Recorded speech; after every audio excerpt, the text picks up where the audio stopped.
Assalamualaikum warahmatullahi wabarakatuh. Bismillahirrahmanirrahim. Allahumma sholli wa sallim ala sayyidina Muhammadin wa ala alihi washabbihi asma'in nama ba'du. Sedanten ingkang kula hormati wabil khusus teman bapak kula Kiai Haji Agus Ali Masyuri. Beberapa kiai yang tanpa ngurangi rasa hormat, saya hormati semua. Ini ada beberapa Gus. Ini saya ngaji insyaallah seperempat jam. Seperempat jam nanti yang menghisap Gus Kausar berapa Gus? 10 menit. 10 menit. Begini, sebetulnya saya membela semua umat Islam itu ahlul jannah. Karena saya ini ibarat marketing. Kalau orang Kristen itu kan setiap orang mati sudah tenang bersama Bapak di surga. Jadi kampanye itu menarik sekali. Sementara kita sudah kiai, sudah imam masjid, sudah ulama, masih saja dikhawatirkan su'ul khotimah. Ini kalau kampanye ini tidak imbang, ini nanti saya takut kalah. Makanya saya bilang pokoknya semua orang mukmin itu ahlul jannah. Karena memang asli hadisnya seperti itu, man qala la ilaha illallah dakhalal jannah. Bahwa kemudian ada beberapa kiai yang mungkin wataknya itu pesimis, kemudian bikin sekian aturan-aturan yang sebetulnya itu cerminan dari pesimisnya, terus akan-akan masuk surga itu susahnya bukan main. Nah itu saya tidak setuju karena tadi pasti kalah dengan kampanye sebelah yang setiap orang mati dibilang sudah tenang bersama Bapak apa? Di surga. Jadi ini penting. Terus kedua saya bilang agama ini sudah begitu baik. Masa kunci surga sudah dibocorkan miftahul jannah la ilaha illallah. Masa sudah pegang kuncinya nggak jadi masuk surga, itu kan aneh. Ya sudah masuk saja, tapi tidak usah minta bantuan saya, masuk aja, kan sudah pegang kuncinya. Terus ketiga, kenangan terburuk saya ketika jadi kiai itu gini, saya ada beberapa guru SD datang ke saya. Ini agak-agak masalah besar. Gus boleh nggak buka ujian nasional yang masih disegel? Semua guru bilang nggak boleh, itu kriminal kan. Ada satu guru yang bikin analogi agak kacau. Boleh saja. Wong ujian di kuburan saja dibocorkan para kiai nggak apa-apa. Itu.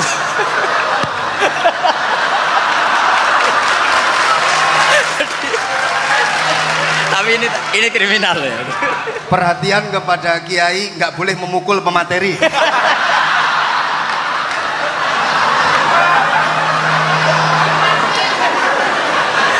Jadi tentu itu analogi yang salah kan.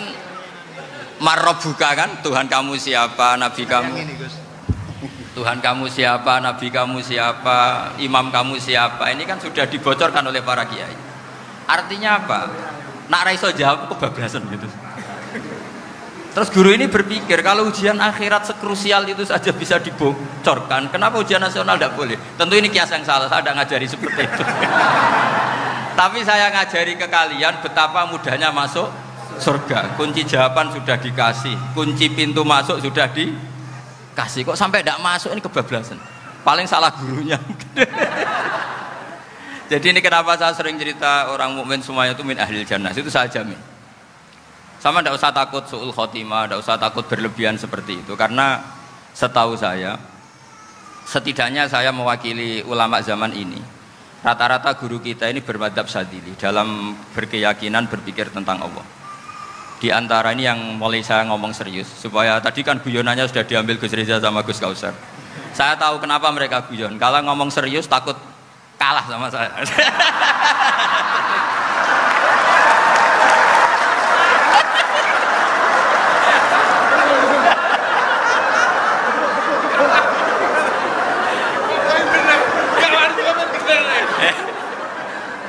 Karena saya ini sudah terkenal pemikir serius, jadi artinya itu satu kepintaran mengalihkan, ya, oh ya, sudah itu satu kecerdasan. Tidak hanya ngalim tapi butuh cerdas. Betul cerdas. Jadi itu bukti beliau-beliau ini cerdas itu. Saya berpikir begini, ini madzhab Syadzili. Kita semua tentu Syadzili karena kita semua ngaji kitab hikam. Kita tahu kitab hikam itu muridnya Abul Abbas Al-Mursi. Abul Abbas Al-Mursi muridnya Syekh Abdul Hasan apa? Asy-Syadzili. Saya masih ingat betul makalah itu dan saya ulang-ulang. Setiap saya ngajar di sarang saya ajarkan itu. Kilali kata Abdul Hasan As-Sadili, saya pernah dapat hatif, dapat semacam ilham. Apa makna min syarril waswasil khannas? Itu kata beliau dijawab oleh hatif itu. Hatif itu nggak perlu diterjemah tadi ada karena tadi diajarin itu. Apa yang dihidupkan itu nggak perlu dijelaskan. kata hatif tadi, waswasun yadkhulu bainaka wa baina habibika yunsika altofahu alhasanah wa yudzakiruka af'alaka asyi'ah wa yukassiru indaka dzatas shimal wa yuqallilu indaka dzatal yamin liya'dila bika an husni dzanni billah ila su'i dzanni billah. Jadi yang dikatakan waswas adalah kamu digiring untuk hanya ingat sisi-sisi kamu yang negatif, dilupakan bahwa Anda punya sisi-sisi yang positif. Misalnya seperti ini, mungkin secara fikih tadi banser-banser tegas, wah ini masalah lelaki perempuan dipisahkan gini-gini. Tapi kenapa Ghazali bilang ya sudah gini gak apa-apa. Sebetulnya ada rukhsah itu karena ini di depan umum. Yang paling pantangan Nabi itu layak luwana rojulun bimroatin. Ini ada yang menjaminnya gitu.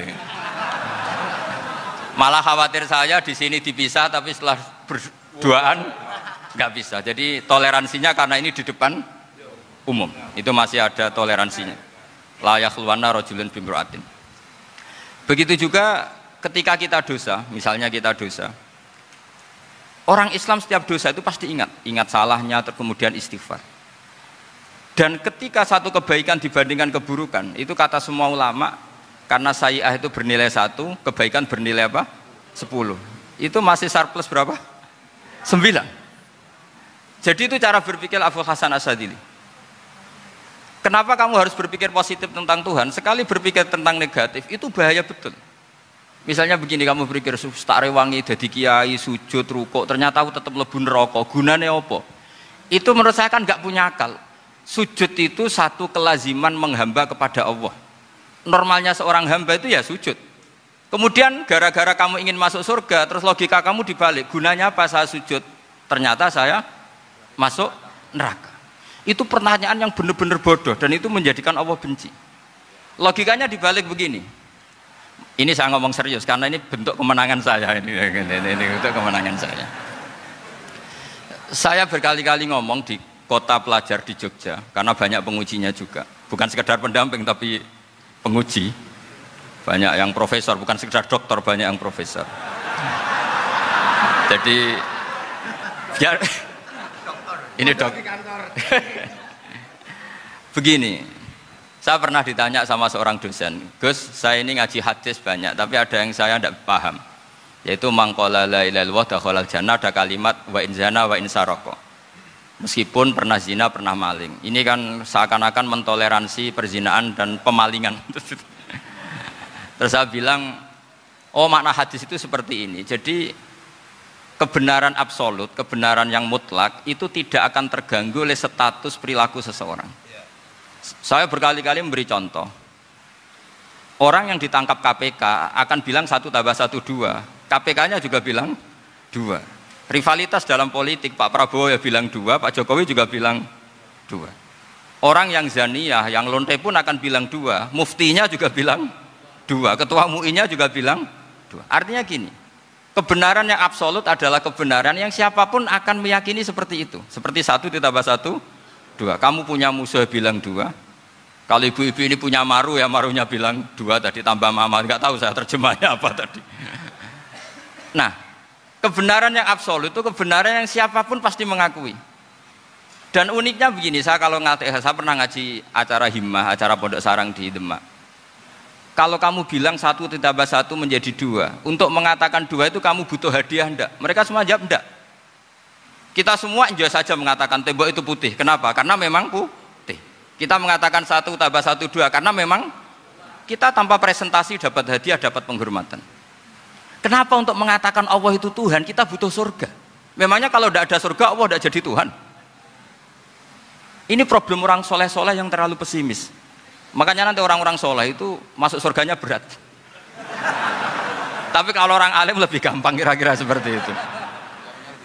Iya, karena kan imannya lebih bagus. Dalam hadis qudsi, Allah ini yang dibuli orang-orang soleh.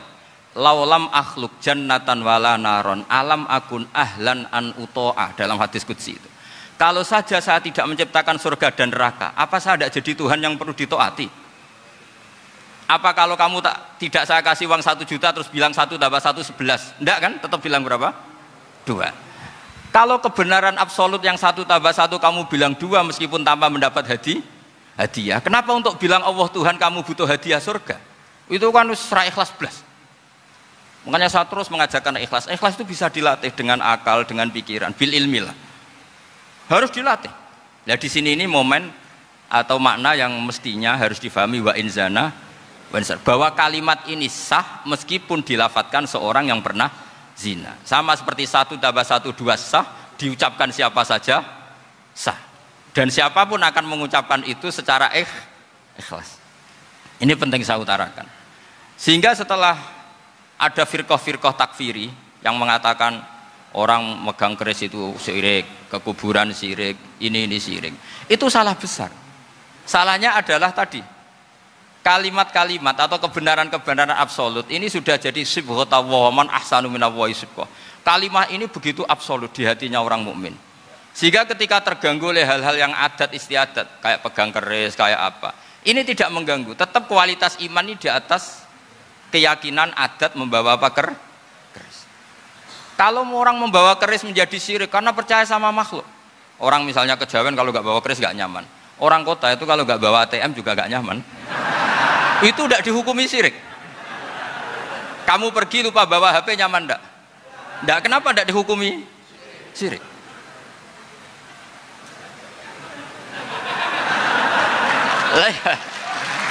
Jadi ini logika. Jadi makanya ini Gus Reza boleh ngeritik saya itu berkali-kali bilang saya termasuk ulama yang mau bikin gerakan cangkem elek. Karena nanti kalau saya nisbatkan ke Rasulullah itu tidak pantas karena Nabi ahsanan nasi khalqau wa khuluqa. Tapi saya siap jadi bempernya Rasulullah Shallallahu Alaihi Wasallam. Pernah ada diskusi di Jakarta, ini kisah nyata. Apa dalilnya setelah sholat salaman? Mana hadisnya? Itu dijawab hadisnya tentu kita kesulitan. Kalaupun ada hadisnya dhaif semua yang masalah musafahah. Akhirnya mau tidak mau dijawab pakai cangkem elek. Boleh enggak kamu setelah salam nyalain HP yang off? Boleh. Boleh enggak ke kamar mandi? Boleh. Oh berarti kencing boleh, nyalain HP boleh, yang enggak boleh itu ingat Allah. Karena mereka mengkritik wiridan, ngeritik salam. Akhirnya mikir deh. Ada enggak hadisnya orang setelah sholat nyalain HP? Enggak ada kan? Tapi mereka nyalain HP enggak hambatan, tapi untuk salaman masalah kan. Ke kamar mandi boleh, tapi untuk wiridan enggak boleh. Akhirnya mereka sadar, oh iya. Lama-lama dibisi gini yang kelompok itu. Kamu itu korban aliran supaya kamu enggak ingat Allah, ingatnya HP-nya. Sehingga orang wiridan kamu kritik, orang nyalain HP enggak kamu kritik. Itu kelompok itu adalah kelompok orang-orang yang supaya orang Islam itu lupa Tuhannya. Itu gerakan cangkem elek, tapi jadikan orang sadar. Jadi ini penting. Jadi kalau kamu tidak bisa bela agama dengan jalan yang lurus karena tidak bakat gitu, nggak apa-apa pakai cangkem elek tadi. Karena nggak mungkin gerakan ini dinisbatkan kepada Rasulullah Shallallahu Alaihi Wasallam. Kalau soal sanad, saya punya sekian sanad tentang itu, tapi tidak usah kamu ikuti. Ada orang tanya, ya Pak Kiai kalau setan dibakar di neraka panasan enggak? Ya panasan. Lo kan setan dari api, ngapain harus panasan? Kan materinya sama. Terus Kak Kiai tadi gak kesulitan, dia ngambil pasir, disawur di wajahnya. Wah sakit Kiai, kamu kan dari tanah, kena tanah kok.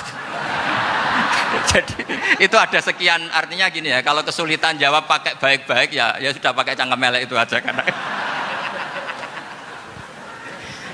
Tapi tentu kan gerakan ini tidak mungkin dinisbatkan kepada para nabi. Tapi saya pastikan meskipun nggak bisa dinisbatkan kepada para nabi dari segi cangkem elek tadi, tapi secara semangat itu sama.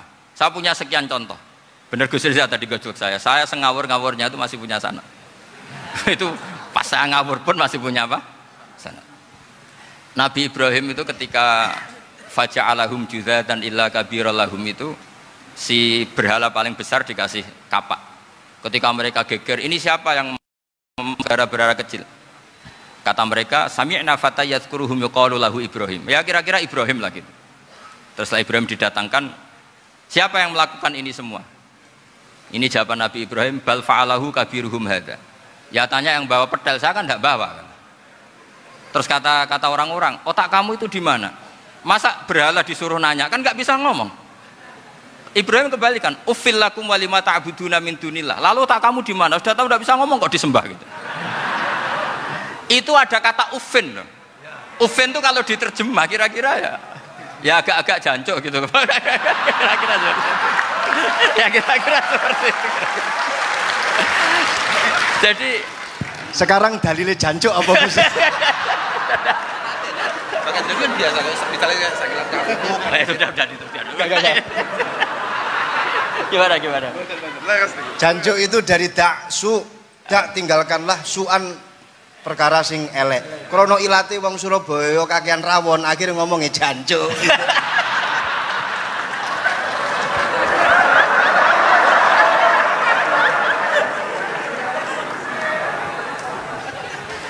Jadi mulai dulu melawan kebatilan itu harus pakai logika yang vulgar.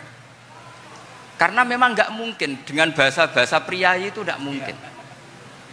Dan ini penting saya utarakan. Nah, kalau nanti nggak mungkin dinisbatkan kepada Rasul karena Nabi adalah ahsanan nasi khalqa wa khuluqa, kita yang ngambil alih saja. Gus Reza, saya, Gus Kausan ini cara cangkem elek kan pantas. Luas.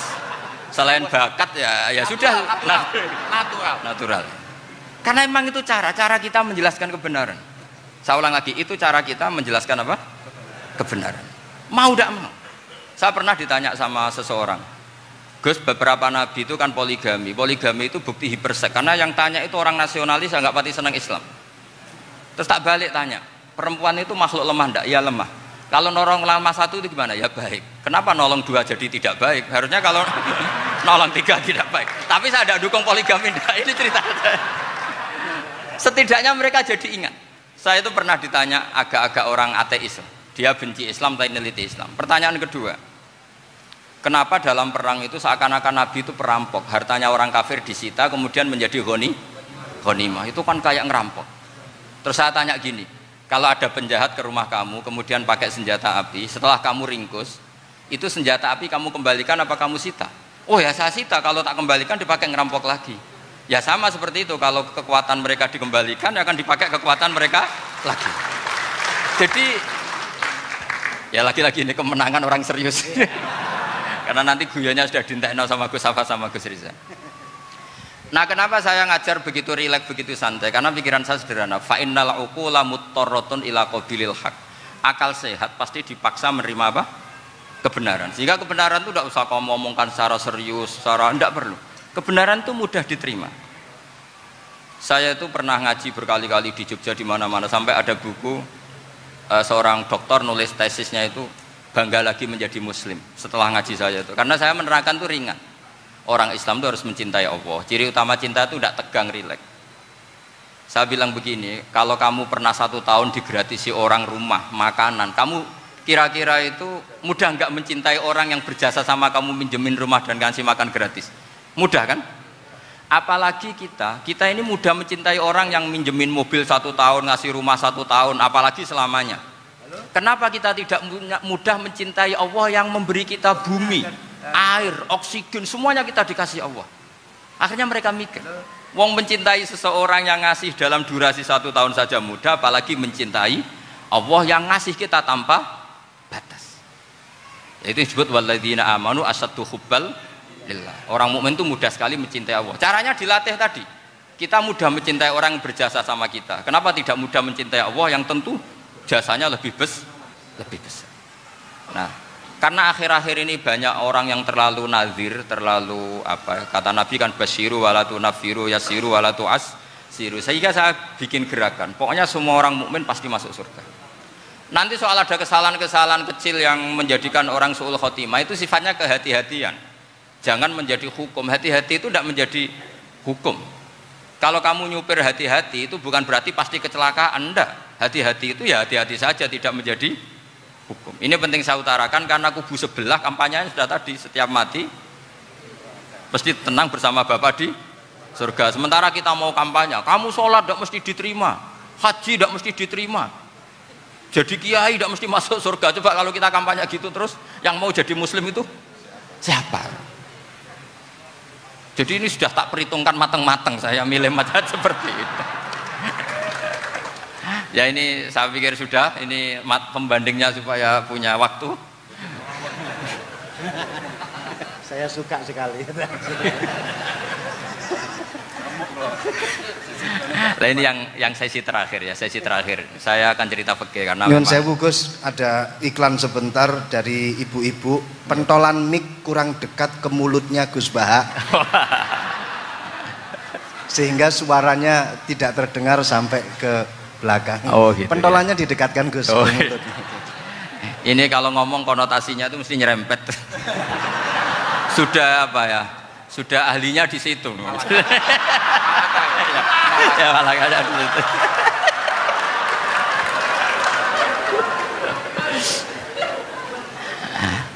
Dalam sesi terakhir saya cerita pentingnya pembanding. Imam Rafi'i itu yang ngarang kitab Muharrar. Kitab Muharrar ini adalah ringkasan dari kitab Al-Wasit. Al-Wasit itu karangannya Imam Ghazali. Al-Wasit sendiri ini khas ngaji NU, karena NU maknanya Nahdlatul Ulama, gerakan para ulama. Jadi kalau nggak ngerti alim-alim seperti itu ya ada NU. Sebenarnya sampai itu pasnya Nahdlatul Ummah, gerakan umat. Tapi kan sudah jadi partai politik Nahdlatul Ummah. Karena yang katakan NU itu Nahdlatul Ulama, gerakannya para ulama. Imam Rafi'i itu berpendapat sujud itu cukup pakai batuk, pakai jidat. Itu dalam kitab Muharrar. Wal asoh anna sujud yasihu mau cukup biwat iljabah. Ketika Imam Nawawi mentasih kitab Muharrar namanya Minhajut Thalibin, itu mengkritik Imam Rafi'i. Kata beliau sujud itu untuk sah harus melibatkan 7 anggota, karena berdasar hadis umirtu an asjuda ala sabati a'zumin, yaitu al jabhah wal yaden warubaten wal kodamen, yaitu jabhah 2 tangan, 2 lutut dan 2 kodamen. Akhirnya saya ngecek di kitab asli, Imam Rafi'i termasuk Ashabut Tarjih dan Imam Nawawi. 2 orang ini khilaf. Kan nggak mungkin kita sebagai musokhehnya, karena yang khilaf ini 2 ulama besar, satu Imam Rafi'i, satu Imam siapa? Nawawi. Kita tidak bisa hanya ngikuti Fathul Mu'in yang mengatakan idza khtalafan Nawawi war Rafi'u quddiman Nawawi, tidak bisa, karena Imam Nawawi ini sering nginduk sama kitabnya Imam Rafi'i karena senior Imam Rafi'i. Setelah saya cek di kitab kitab asli Mamba ya, satu sumbernya semua madzhab apa? Syafi'i. Ternyata Imam Syafi'i nak ngedikan hanya begini. Wa uhibbu, saya suka setiap orang Islam sujud itu melibatkan 7 anggota karena itu aman, pasti sah. Tapi wayah tamilu, kata beliau, tapi mungkin saja sujud hanya watul jabah itu sah. Kenapa kata Imam Syafi'i? Liqaulihi sallallahu alaihi wasallam atau li du'aihi apa sallallahu alaihi wasallam fi sujud sajadalaka wajhi wa sam'i wa basori. Nabi ketika sujud itu hanya berdoa, ya Allah sujud kepada engkau wajhi wa sam'i wa basori. Nabi tidak menyebut wayadi wa rukbati wa qadami. Sehingga saya berkali-kali bener kata Gus, saya ini pembela umat sing sujute 7 anggota ya taklem pantes dadi Rais Suriah. Itu yang sujute bathuk tok ya tetap sah ngikuti mazhabnya Imam Rafi'i. Meskipun itu tidak saya anjurkan. Tentu tidak saya anjurkan. Alasannya Imam Syafi'i tadi, Rasulullah pernah berdoa dengan kata-kata sajadalaka wajhi, bukan diteruskan wayadi warubati wakoda. Sehingga fal khilaf huna bakin ala khiddati kalau dalam bahasa fikih. Khilaf biar tetap sesuai aturan khilaf masing-masing. Enggak perlu kamu menggugurkan pendapat Rafi'i yang mengesahkan sujud hanya pakai jabah.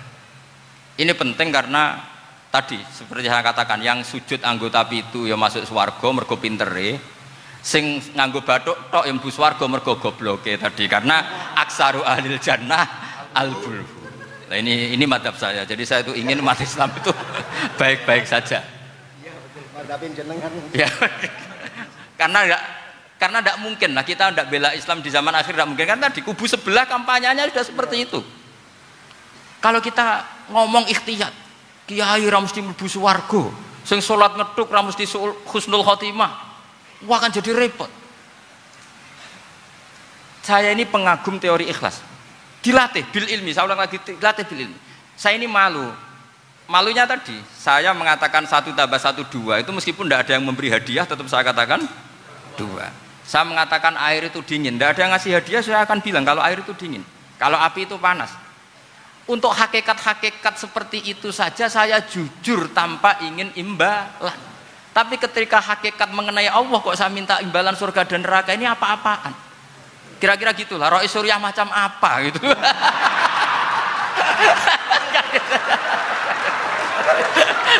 Ya saya kira demikian. Assalamualaikum warahmatullahi wabarakatuh. Waalaikumsalam warahmatullahi wabarakatuh.